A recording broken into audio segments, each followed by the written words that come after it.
àtọ̀ ò ní nutrient kẹ̀ ta ló sọ bẹ́ẹ̀ pé kò sí nutrient kankan nú àtọ̀ jàre kí wọ́n má worry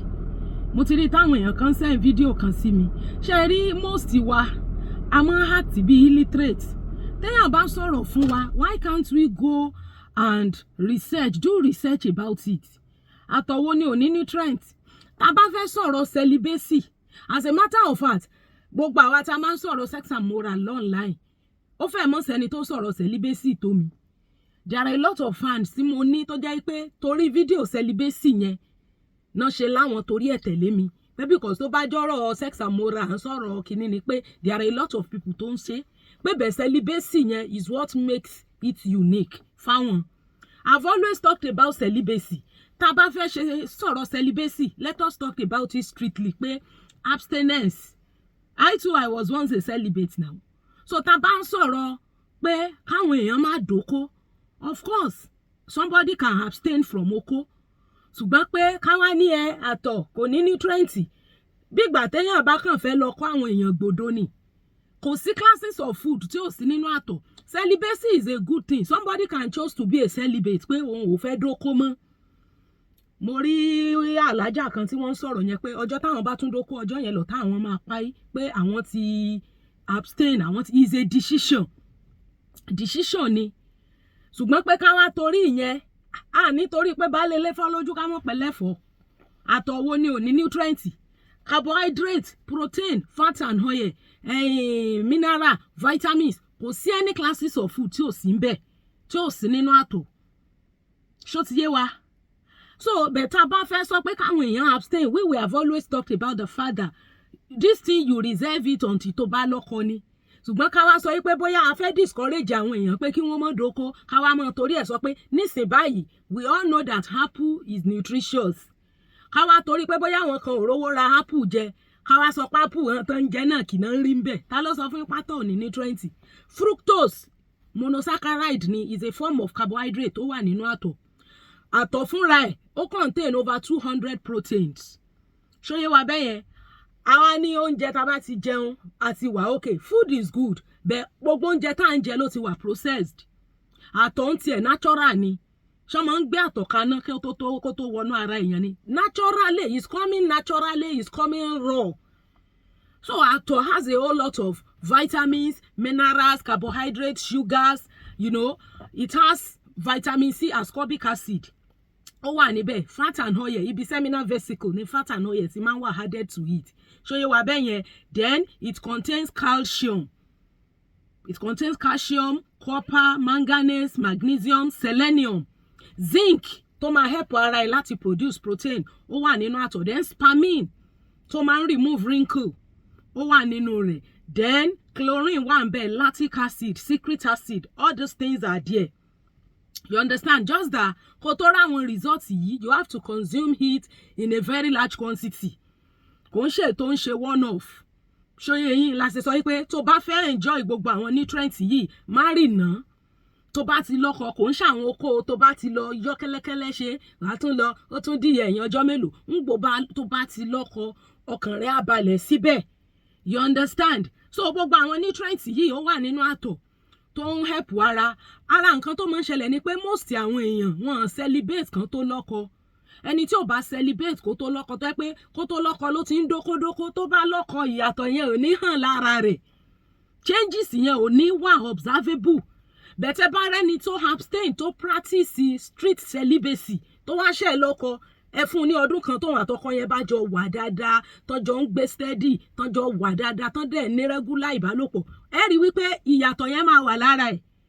ẹ wá ní tó bá ti ń jẹun ṣé kò jẹun nílé bàbá rẹ̀ kó tó dé ni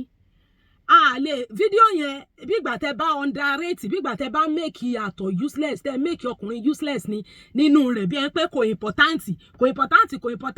àwọn èèyàn dẹ̀ jòkó síbẹ̀ wọn lọ gbogbo torí ọmọ mi mo ṣe jòkó gbogbo ọmọ ti wá lọ ilé ọkọ gbogbo ọmọ ti níyàwó gbogbo ọmọ ti soríire wọ́n sì jòkó ti bàbá so all these things are things that a máa sọ pàtàkì ẹ̀ fáwọn èèyàn bẹ́ẹ̀ a máa bá wọn là á pé àwọn tẹ́ bá ti ẹni tó bá fẹ́ má lọ bá sùn o simple ṣùgbọ́n káwá ní àtọ̀ ò ní important kankan jàre kò ní nutrient kò sí nutrient tí ò sí nínú rẹ̀ kò sí oúnjẹ tá a jẹ carbohydrate balanced diet tá ń jẹ gbogbo ẹ̀ láti process àti fi magi sí àfiyọ̀ sí àgbẹ̀kaná heat ẹ̀ àti process ẹ̀ but àwọn values àwọn nutrients àwọn content àtọ̀ yìí they are not processed at all raw ni. So those are the things. Àwọn 8 classes of food yẹn ó wà nínú ẹ̀ and it's very important for the body. Ẹlòmíì báyìí tó bá ti dé stage tó yẹ kó lọ́kọ kó marry tí ò marry kó so ọkùnrin gan ni àwọn àtọ̀ yẹn ń secret ara ẹ̀ tí ò tú jáde wọ́n máa kanra ni. Ẹ lọ béèrè. Any small thing báyìí bí ìgbà tẹ bá ti gbé òróró kaná tó ti gbóná tẹ wá ju ẹja sí bí ó ṣe pariwo tára ó kan ẹja yẹn bẹ́ẹ̀ lára ṣe máa ń ka àwọn míì tán bá rókódó tó yẹ kán dókó tán dókó. Tí sì ṣe pé àwọn náà decide nínú ọkàn wọn ṣe rí celibacy tí mo sọ síwájú yẹn spiritual advantages ló ní. It has a whole lot of spiritual advantages. Ó máa ń ràn yàn lọ́wọ́ because join ara ẹ̀ mọ́yàn kankan. It is you and you alone. It has divine advantages more than physical. Àwọn physical advantages ẹ̀ ni pé okay, you are not afraid of any STD because súnmọ́yàn kankan. You are not afraid of unwanted pregnancy. You are not afraid of social embarrassment. Kò sẹ́ni kankan tá máa insult ẹ pé àwọn làwọn ń ṣe gbá, àwọn làwọn ń súnmọ́ ọ̀dọ̀ ló ń sùn sí. Kò sí yẹn. So celibacy ó ní a lot of spiritual advantages ni. Ṣùgbọ́n ká wá sọ pé torí pé a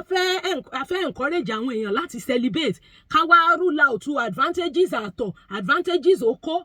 kò ṣe rule out mà. So lè sọ pé àtọ̀ ò ní nutrient over 200 proteins ló wà ńbẹ̀. Carbohydrate fructose ni is a form of carbohydrate monosaccharide ni ó wà nínú àtọ̀ kò sí classes of food tí ò sí ńbẹ̀. So ẹ má try láti make ọkùnrin useless nítorí pé a fẹ́ discourage àwọn èèyàn wí kán má ṣe immorality.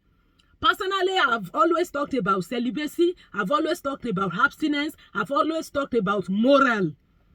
And I've always emphasized the fact that intercourse is for the married. Ṣùgbọ́n ká wá sọ pé torí àwọn kan àfẹ́ kan dóko ká wá lóko ṣe pàtàkì. Oko is very important nínú ìrìn àjò ayé fún obìnrin. Ọkùnrin tó ní gan tóun gan bá ń gbé kiri. Nature gan pé nature is very very complete. And nature is real. Tátọ̀ bá kún sínú epididymis tó kún sínú testis ọkùnrin tí òróbìnrin súnmọ́ nature máa expel ẹ̀ jáde fúnra ẹ̀. Wet dream á ṣẹlẹ̀ tá dédé jí tárí wípé gbogbo ara òun ti tútù because it has to come out. Meanwhile, it is sacred and it is reserved.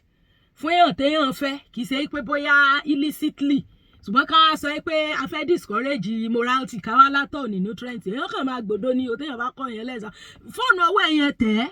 kọ́ sí Google pé what are the nutritional content of àtọ̀ wàá rí tó máa pọ̀ rẹpẹtẹ tó máa gbé wá fún ẹ. Then kí làwọn damages àwọn nǹkan tó lè damage àtọ̀. Àkọ́kọ́ smoking kéèyàn máa mu sìgá kéèyàn máa fa sìgá ó lè fúnyàn ní low sperm counts ó lè reduce motility àtọ̀ tátọ̀ yẹn ò ní ráyè wà mobile kó move lọ sí ibi tí fertilization àti ṣẹlẹ̀. So smoking it can damage àtọ̀. So if you are smoking stop smoking. Then alcohol ògógóró tí o bá mu ọtí bẹ́ẹ̀ yẹn ó máa obstruct the flow of blood ni and anything tó bá ti obstruct flow of blood ó máa affect erection. Irú ọkùnrin yẹn ẹ̀jẹ̀ ò ní tètè rush lọ síbi okó ẹ̀ kókó ẹ̀ lè tètè dìde. So then okó tí ò bá dìde kò sí bátọ̀ ṣe fẹ́ jáde láti ibẹ̀. Then àwọn lubricant tẹ́lòmíì ló ń gbà míì a lot of people they use a lot of things for lubricant. Àwọn míì á máa lo saliva ó contain a lot of enzymes tó lè obstruct fluid ojú ara tó dẹ̀ lè damage àtọ̀. So if you must use lubricant ẹ lo eléyìí tó jẹ́ pé ó wà recommended àwọn water based a ní chemical based lubricant a dẹ̀ ní we have chemical based we have other lubricant tó jẹ́ pé àwọn chemical tán mix mọ́ ó ń pa àtọ̀. So if you must use lubricant and most time àwọn tó máa ń lo lubricant wọn wọ́n mọ́ àwọn tó ti dàgbà tó ti wọ menopause ni. So àwọn yẹn náà sábà máa ń lo lubricant for easy penetration. So ó ṣeéṣe káwọn yẹn máa worry nípa count àbí quantity quality àtọ̀ tó wọ ara wọn but lubricant náà aṣọ máa pọ̀ máa ń damage agbára àtọ̀ àti quality ẹ̀ gbogbo àwọn tá a kà sókè yẹn carbohydrates protein fat and oil gbogbo àwọn nutrient àsọpọ̀ nìyẹn àwọn nǹkan tó lè dínkù lára age máa ń dínkù smoking alcohol then lubricants gbogbo àwọn lubricants ẹlòmíà ní àwọn fẹ́ fi ẹnu sí oko àwọn wá fi oyin sí oyin is not made láti mu oko ó ní àwọn nǹkan tó jẹ́ because ẹ lè control chemical oyin ẹ lè control chemical tó wà ní ice cream so tẹ́ bá lò yẹn ó ṣeé ṣe kó reduce the quantity quality àtọ̀ yẹn ó ṣeé ṣe kó reduce ẹ̀ kó pa àwọn cells wọ̀nyẹn because it's not made for that purpose àwọn water based lubricant tó máa ń wà ní pharmacy tàbí táwọn nurses máa ń pín yẹn irú mọ́mí nurse Olúṣọlá pé mo rí tán fáwọn olóyún ìjọ tán ẹ̀láì tí àwọn olóyún wọ́n pín àwọn lubricant kan fún wọn lọ́fẹ̀ẹ́ tó ń pín fún wọn irú àwọn yẹn ẹ mọ̀ medical person ló fún wọn so ìyẹn ò lè ní any problem fún wọn so lubricant náà ó máa ń damage àtọ̀ tó bá jẹ́ lubricant tó wà chemical based tó pa àtọ̀ then a sọ wá pé ó máa interfere with the sperm movement then medications àwọn tó ń bá wà lórí oògùn bíi anti blood pressure antidepressant anti diabetes àwọn medication yẹn náà a máa ní detrimental effect lórí quality àtọ̀ then toxins